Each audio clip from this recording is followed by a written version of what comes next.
That's a trick that has never been done by a human being in a competition before. How much better can I do?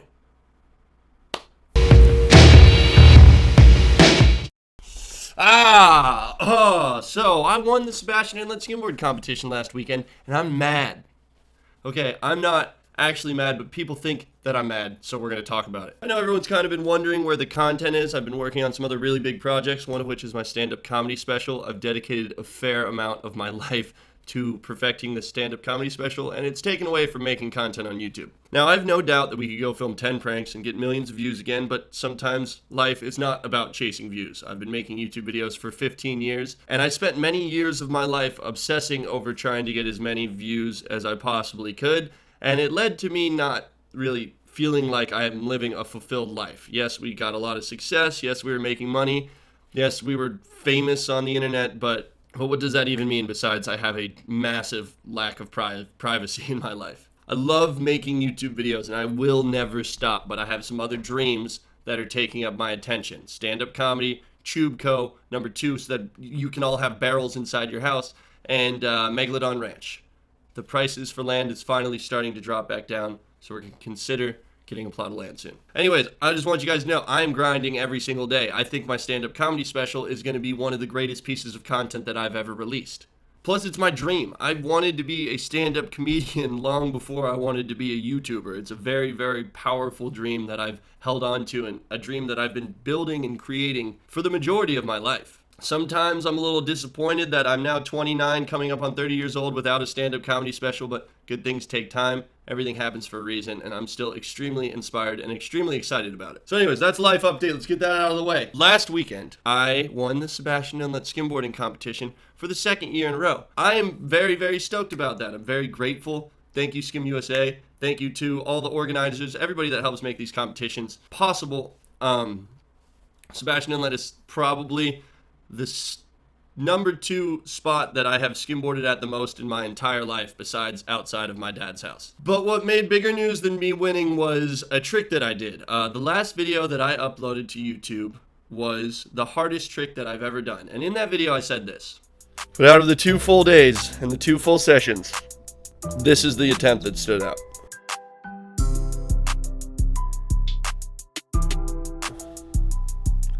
Okay, I know it wasn't pretty, I know it wasn't beautiful, but it was a make. And after consulting my peers, we realized that it was a big spin, grab, late finger, shove it, big spin, which is a mouthful and is a little too complicated. So I'm just going to call it the Joog spin. I know that I'll be able to do it better. I have a competition coming up this weekend at Sebastian Inlet.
Then I had a heat up against Sterling Myers, one of my former skim campers, one of my former teammates, and I was skimboarding very, very well. I was landing all of my tricks. With live scoring now being implemented into skimboarding, you can actually know where you are during the heat in terms of your scores and your placement. Because if you don't get enough points, if you don't beat the other guy, you don't qualify for the next heat, you're out of the competition. So we all know what our scores are in real time during the heats. So at this point in the heat, I was pretty comfortably out in the lead. Sterling had a torn muscle in his leg, so he couldn't skimboard at 100%. With a comfortable lead, I decided that I was going to try some crazy tricks. I saw a wave coming, I was like, you know what? Let's give the juke spin a shot. A trick that I've only ever landed once, and I did not land very clean. And this is what happened.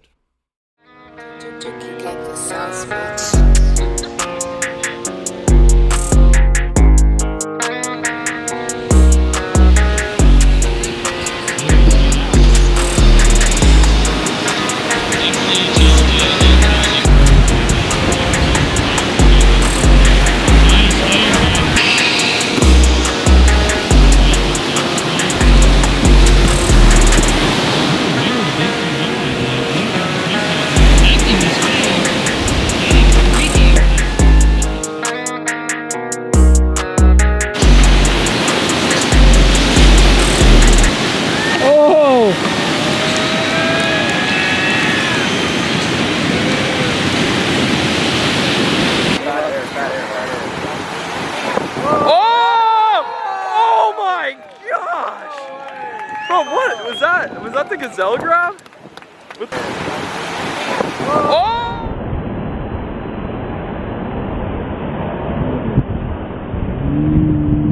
Oh! Oh my gosh! Bro, what was that? Was that the gazelle grab? What the bro?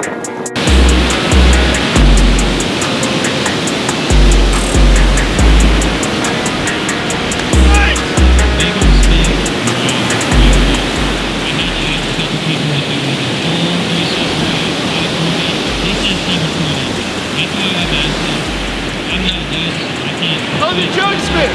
Yeah, boy! Yeah!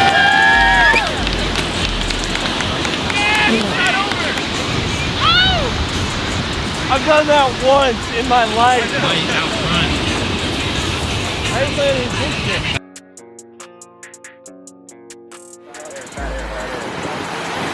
Oh! Oh my gosh! Bro, what was that? Was that the gazelle grab? So where does the controversy come in at?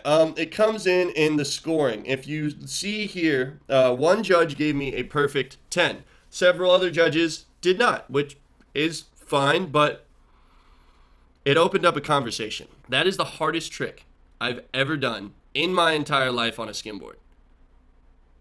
If you disagree, or if you think it's easy, go do it. I broke myself off trying this trick the first time that I tried it. And then I eventually landed. I know other people are gonna land it now. It's the effect of, once you know something's possible, all the barriers are broken down. It's like, all right, it's been done. It's gonna happen again. We know it's possible. When you're trying to do something that's never, ever been done before, you're entering the unknown. And the first time you land a trick that's never been done before is by far the hardest, because you're not even sure if it's possible at the time because nobody's ever done it, if that makes sense. So I spent the entire last season in a thread of emails trying to revise the judging. Something that we decided on, that we implemented into the rules, was if a trick that has never been done in a competition is done in competition, it should score a 10-point ride. We had a panel of professional judges. Apparently they were briefed for multiple hours, and personally I don't think that they followed the judging criteria. Something that surfing does, the WSL, the World Surf League, is they judge the conditions and then they base their scores off of the potential to score in the conditions. So if the waves are bad, there's still a possibility that somebody can get a 10. So if it's like chest high and somebody does like a giant air, that might be an 8. But if you're at pipeline and it's triple overhead and you do an air in a chest high section at the end of the wave, it's going to be like a 1. So scoring in surfing is relative to the conditions. Skimboarding is not like that. A lot of people think that because I did my trick out the back and not back into the wave, it should never have the possibility of scoring a 10-point ride. This is something I do not agree with, and I will never agree with, because all of the top pro skimboarders on the planet do out-the-back tricks. The most viral skimboarding clip in the history of the sport features Blair Conklin doing an air out the back. That doesn't really matter that much. That's just kind of semantics. I understand doing tricks back into waves is much, much harder than doing them out the back, and I understand that. But every trick that's ever been done on a wave on a skimboard, pretty much every trick that's ever been done on a wave on a skimboard, was done out the back first. So I don't think that out the back scores should score 10s, unless it's a world's first and it's a trick that's never been done by anyone. I did the hardest trick I've ever done in my entire life, as somebody who's been skimboarding for 23 years, as somebody who has, I don't even know, 10 world's firsts or something like that, and it did not get a 10. So I'm wondering, given the conditions, what would it take to get a 10-point ride? In my opinion, it's not possible, because the judges are not following the criteria that we created. I think that this is a problem because surfing gives out tons of perfect 10s every year. Can somebody please send me a United Skim Tour or a Skim USA perfect 10? There is not one. I think that this is a problem, and I think that this is holding the entire sport of skimboarding back because we're all too critical of each other. I love skimboarding, but people are so critical and so opinionated about holding the sport back, essentially. It absolutely blows my mind. Another thing I want to point out is the people that don't think that that was a 10 are entitled to their opinion, but I don't agree, because I want to see skimboarding push to the next level. I want to see skimboarding continue to grow and just not die out. And the most viral, coolest, greatest clips that we see in competition are 10-point rides. When somebody gets a 10-point ride, the WSL posts it, they celebrate it, it goes viral. This is what a perfect ride in surfing, given the conditions, looks like. I feel as though I did the hardest maneuver that I could have ever possibly done given the conditions, and I didn't get a 10. I don't think that there is anything that I could have done in that heat. I don't think it was physically possible to ever get a 10, and I think that that is a problem. I've been skimboarding for 23 years. I've seen a couple 10s. I've gotten one in Santa Cruz years and years and years ago. I don't think it's even on video. Doesn't really matter. But I'm a Florida skimboarder. I grew up skimboarding on the Gulf Coast. I grew up doing tricks and not riding waves. So I understand where the California guys are coming from when they're hating on doing tricks. You know, they don't think that tricks or maneuvers should be able to score 10-point rides. And I understand that, but if there's not waves, or if there's barely waves, we gotta start rewarding technical maneuvers. That's my only point. Personally, if you want my opinion, I think it should have been a 10. Grham did a varial kickflip in his heat. I gave it a 10. It's just like every other sport on the planet. If somebody does a world's first, or something that has never been done before, it gets a perfect score. And to the people saying no out-the-back trick should ever get a 10-point ride, I think that you just want the sport to be held back. I think you're a complete idiot, to be honest. Or you're just like so conceited in your own beliefs about preference of the way that I do my trick. It's like, if I don't do it the way that you want to, then it's not a 10-point ride. Shouldn't the maneuver itself be what we're judging, not the quality of the wave that the maneuver was done off of, or the angle, whatever? I don't know. It's all just an opinion. I will strongly stand behind the opinion that if you are pushing the sport to new heights and you are doing tricks that have never been done before in the history of the sport, you should be rewarded. That, in my opinion, was a perfect maneuver. There was really nothing that I could have done to make it better besides rotating more. But if you want me to rotate more, you're asking a lot, because that's a trick that has never been done by a human being in a competition before. How much better can I do? Anyways, it was an epic competition. I was skimming out of my mind. I was paddling out surfing, getting absolutely shacked out of my mind. I just felt really connected to the ocean, and I felt really, really good about the whole weekend. But there was a lot of controversy about this ride, and there's a lot of people that don't agree that it should be a 10. I think most of the people that don't agree weren't at the beach and didn't see what the waves were like during my heat, and didn't see that the tide got really low, and that it just wasn't very good. I really think 10s need to be possible in all conditions, even if it's flat. If I see somebody do a tray flip on a skimboard, a trick that has never been done before, ever. I mean, maybe it has, but it's not on video. It has to be on video to count. Let's get that out of the way right now. If you do a tray flip in a heat, out the back, on flat, I don't give a how, where, or why you do this trick. If you do a tray flip in a heat and you don't get a 10, then our sport's broken. Our sport's broken. That's my only point. I love you guys.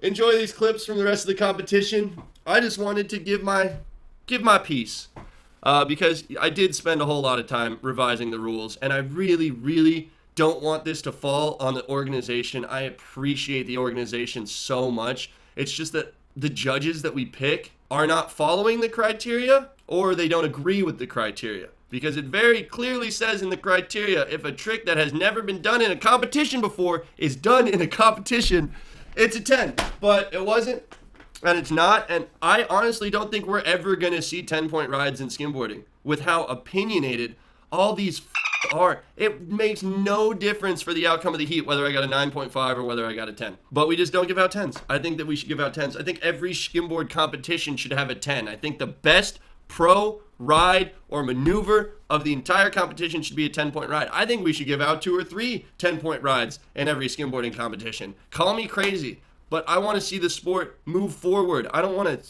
sit here and argue with a bunch of people about semantics that are just holding our sport back. You are holding the sport back by having these opinions about why world's first shouldn't be scored perfect scores.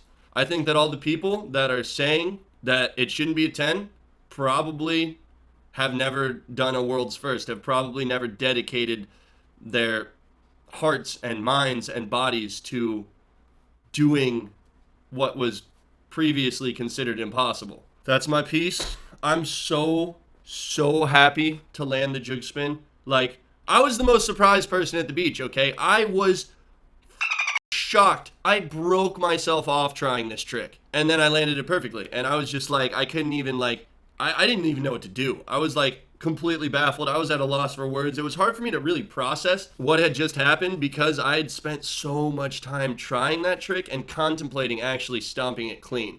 Some people said that I shouldn't have claimed it and that I was a little cocky and that I celebrated too much. I don't care. I was really happy. I was really excited. In any other sport, if somebody does a world's first, they get carted off the track or whatever. I don't know. Like, I'm an action sports fan. I just can't understand why we're holding the sport back so much by being so frugal and so picky about rewarding tricks that have never been done by a human being in competition. That's about it. Grham, tell them, Bigfoot. Let them know. Let them know they're blowing it. Get your together. If somebody does a tray flip and it doesn't score a 10-point ride, I'm burning the town down. That was a joke. I'm not going to do that. But you what else what can be done? What else can be done? That's all. That's all for now, guys. That's all. Stand up coming soon. Subscribe. Click the like button. JoogSquad.com. Yeah. If you want a skimboard, if you want one of the first tube co-finger skimboards ever created, go to JoogSquad.com. We have a very limited run of these things going.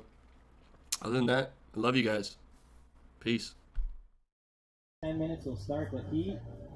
Maybe right after the music changes. How would that, cool would that be? It's a 10-minute heat. We got our pro judges up here. Gerardo looking straight out. Give it up for the pro heat out here. They just started. This is the first heat of the pro man of the day. Look at that wave by Gerardo with the big spin. Bring it all the way around. Give it up. That's your. Give it up for the pro heat out here. They just started. This is the first heat of the pro men of the day. Look at that wave by Gerardo with the big spin. Bringing it all the way around. Give it up. That's Gerardo in blue. Backside wrap. Also in blue, technical maneuvers. Blue going left. Front side for him. Turning backside though. Bringing it back around. Doing a body varial. Technical maneuvers. Blue going left. Front side for him. Turning backside though. Bringing it back around. Doing a body varial. Critical section, White going right behind him, looking for a backside bump off this whitewash, catching it, bringing it up around, able to pump in front of it and throw a shove at the end, give it up.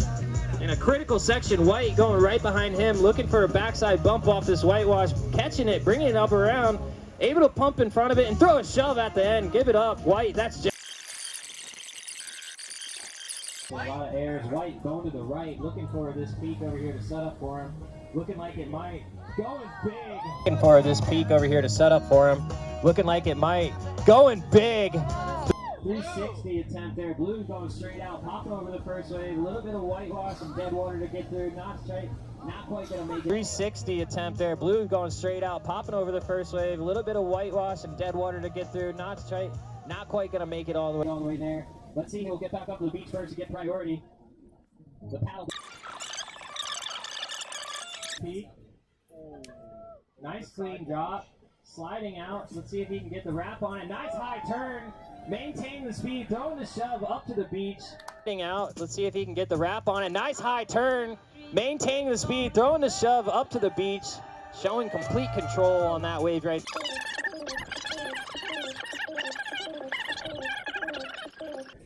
White straight out, nice 1 foot drop, able to maintain his speed on the slide out, backside wave, setting up for him with a 3 shove back up to the beach. Give it up, that's Jack. White straight out, nice 1 foot drop, able to maintain his speed on the slide out, backside wave, setting up for him with a 3 shove back up to the beach. Give it up, that's Jack Tenney and White. Blue straight out. Clean drop through the whitewash there, through the trophy section there, trying to pump back in front of this wave. Able to pump. Into the form up for him. Looking like he chose the right section. Is he going to make the turn? He does. Getting around in front of it. A little bit of trophy wave with a huge ollie off the. Chose the right section. Is he going to make the turn? He does. Getting around in front of it. A little bit of trophy wave with a huge ollie off the 4-set. So, looking like Blue's heading out straight. 360 spin, backside hit at the whitewash, 360 spin again, and a nice little shot to go. Looking like Blue's heading out straight. 360 spin, backside hit at the whitewash, 360 spin again, and a nice. Pros, they've already gotten some excellent waves here, and they definitely skim harder when you cheer for them, like Dorado right here, going straight out, 720 spin at the lip, or on the way out to the lip, throwing a shove as well.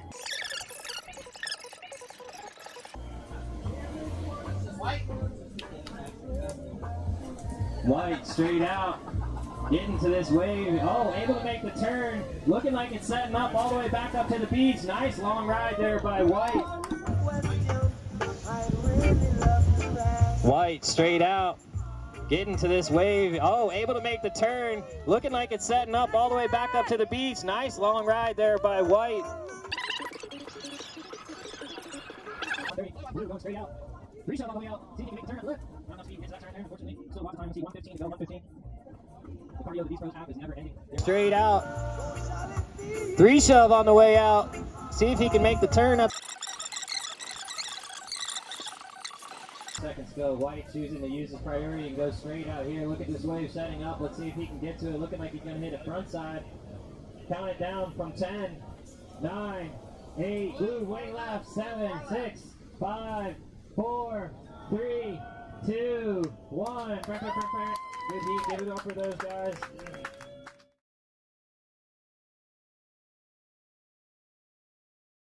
Right there, the first pro men heat of the day right there. All right, Blue going straight. That's their check. Nice job. Local going backside wave smash. Nice air. Going for the backside hit, pumping it around, able to make. Going for the backside hit, pumping it around, able to make the connection, bring it all the way back up to shore. Nice clean drop, high speed air. Nice clean drop, high speed air. See if he can get this nice smash wrap. Bringing it up. See if he can get this nice smash wrap, bringing it up to shore, completing the ride. White going straight out, looking for this backside turn possibly on this nice wave. See if he can get there in time. He does. Nice turn, and 360 back up. Backside turn possibly on this nice wave. See if he can get there in time. He does. Nice turn, bringing it around and throwing the 360 back up to shore.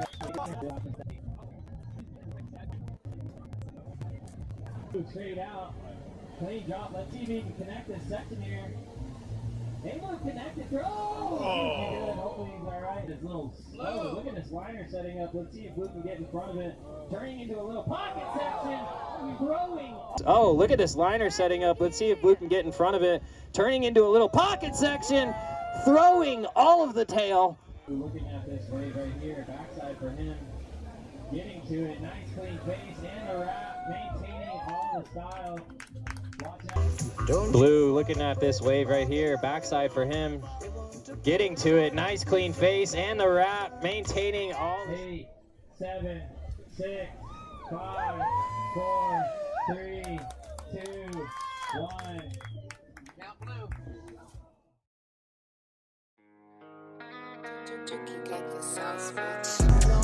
Two good buddies right here. I got to interview both of these guys yesterday after winning a couple of their heats. White going straight out, starting out the heat. That's Derek Trin looking at this wave right here.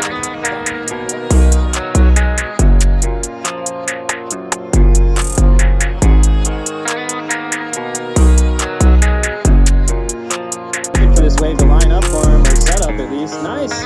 Bringing it around and faking back up to the shore. Set up for him. Looking like it might. Giving him a wave. Nice. Providing an air drop and a second little speed bump there. White, Dookie Shenton going straight out. Looking for this connection here. He does make it. That's some local knowledge right there. Popping the air drop as well.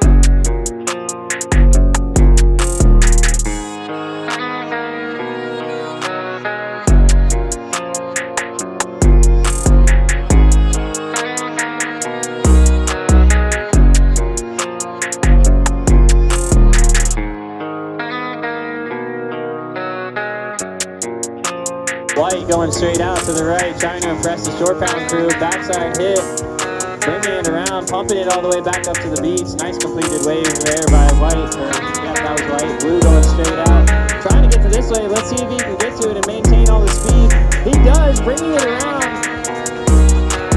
pumping it back up to the shore. That's Jack Tenney, Jacob in red. Blue going straight out, nice side slip, clean drop, backside hit at the whitewash. Bringing it back all the way up to the beach and a little hit to make sure. Going straight out. Connecting this wave nicely. Popping the front side 180 after the wave. Looking at this peak right here, seeing if it'll set up. Nice whitewash wall. Able to ride it, turn it all the way back up to shore. White looking at behind Blue there. Nice quick drop, able to get over it. 15. 3 shove on the way out. 10, 9, 8, 7, 6, 5, 4, 3, 2, 1. Give it up for our pro men division right there. That was the final. 2 awesome friends, Derek and Jack. Great job out there. Thank you to our pro judges. If we could have our board. Fourth place, $450. Dylan Duncan.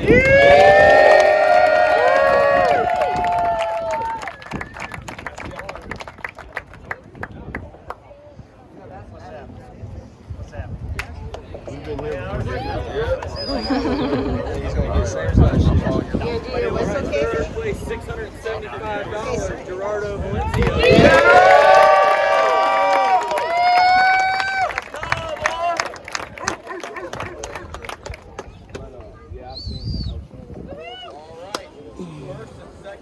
These were the 2 finalists last year, so it was a repeat. Great to see. Oh boy. One of the local boys, Derek from here, right here in this area, gets Jack. They've grown up skimming together for probably 20 years by now. So, taking on $1,145 in second place, Derek Shenton.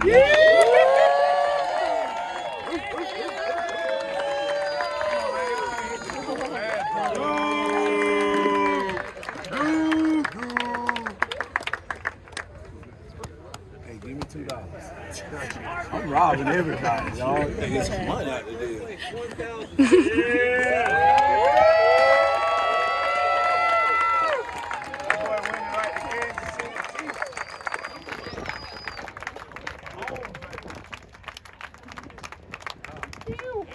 Jack Mahomes. Don't forget that. Good job, man. Yes, That's it.